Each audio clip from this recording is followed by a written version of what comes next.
ஜோதி அக்கா அக்கா என்னம்மா தாரா? ப்ளவுஸ் தைக்கணும்க்கா, நாளைக்கு வேணும். இன்னும் இந்நேரம் கொண்டு வந்திருக்க? ஆமாக்கா, நாளைக்கு வேணும் அவசரமா. லைன் நீ காலேஜ்ல எதுவும் ஃபங்க்ஷனா? ஆமாக்கா. சாதா ப்ளவுஸ் கொண்டு வந்திருக்க? ஆமாக்கா, டக்குன்னு தைக்கணும்ல. இந்த பொண்ணுக்கு இந்த ப்ளவுஸை நம்ம வந்து தைச்சி கொடுக்க போகிறோம். அந்த பொண்ணு கொடுத்ததோட நேரம் பார்த்திங்கன்னா ஒரு 5 மணி இருக்கும். 5 மணிக்கு தான் அந்த பொண்ணு கொண்டு வந்து கொடுத்துச்சு. கேட்டால் லைனிங் ப்ளவுஸாக இருந்தாலும் லேட் ஆகுன்றனால தாங்க்கா அவங்கள்ட்ட நான் வந்து சாதா ப்ளவுஸ் கொடுத்துருக்கேன் அப்படின்னு சொல்லிச்சு. அதனால நான் வெட்டுற வீடியோவை மட்டும்தான் போட்டிருக்கேன். தைச்ச வீடியோ என்னால் போட முடியல. அதில் வந்து நான் மார்க் பண்ணதை மட்டும்தான் உங்கள்கிட்ட காமிச்சிருக்கேன். மிச்சபடி நான் வேறு எதுவும் இது பண்ணலை.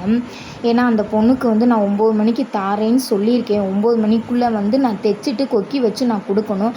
அதுபோக நைட் சாப்பாடெல்லாம் இருக்குது, அதையும் செய்ய வேண்டிய வேலை இருக்குது.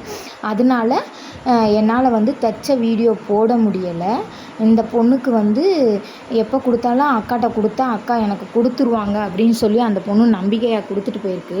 அதே மாதிரி யார் கொடுத்தாலும் நான் 1 மணி நேரத்தில் கொடுத்தா கூட அவங்களுக்கு ப்ளவுஸில் முடித்து கொடுத்துருவேன். என்னோட இது வந்து எப்படின்னு கேட்டிங்கன்னா, டெய்லரை நம்பி கொடுக்குறாங்க.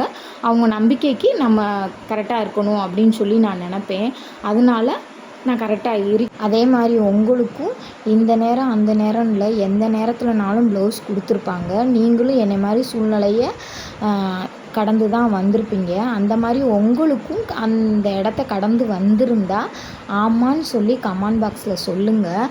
அந்த பொண்ணுக்கு நான் நைட்டு கொடுக்கணும், அதனால நான் தைக்கிறேன். தைச்சிட்டு உங்களுக்கு அந்த பொண்ணுகிட்ட கொடுத்த வீடியோவையும் போட்டிருக்கேன். பிடிச்சிருந்தா எல்லோரும் சொல்லுங்கள், சப்ஸ்கிரைப் பண்ணுங்கள், பிடிச்சிருந்தா லைக் பண்ணுங்கள். அந்த பொண்ணு வந்துருச்சு, ப்ளவுஸை கொடுத்துருவோம். அந்த பொண்ணு இந்த வந்திருக்கவங்க அவள்கிட்ட கொடுத்துட்டு அந்த பொண்ணு நாளைக்கு காலையில் போட்டுட்டு ஃபங்க்ஷனுக்கு போட்டுட்டு எப்படி இருக்கு என்னன்றதை சொல்லுவோம். அந்த பொண்ணு என்கிட்ட ரெகுலராக தைக்கிற பொண்ணு தான்.